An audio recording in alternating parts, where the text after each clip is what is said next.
Part of the reason we're having this conversation is the Secure Act really changed the nature of how do you pass on these IRAs.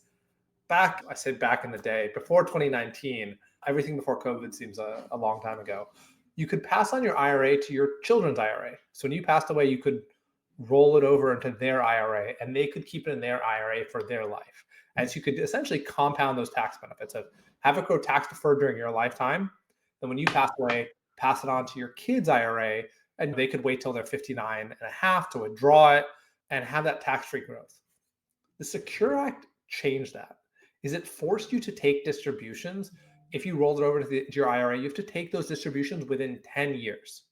So instead of if you inherited it when you were 40, instead of being able to wait roughly 20 years to withdraw it, to start withdrawing it, you have to withdraw it all within 10 years. And as George mentioned, you pay ordinary income taxes on this.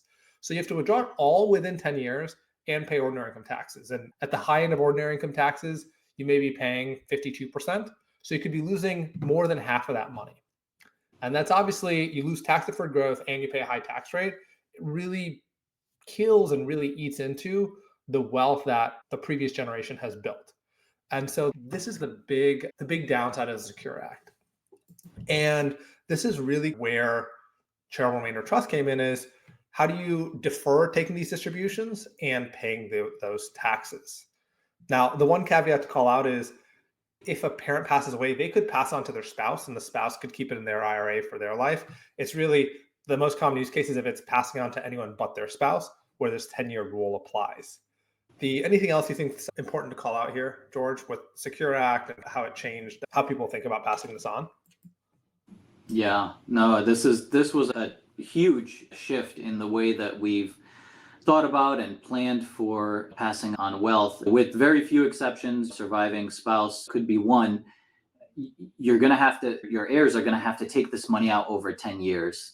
And it wasn't accidental. I think we can just call it a spade. The reason why this law was changed the way it was to raise tax revenue.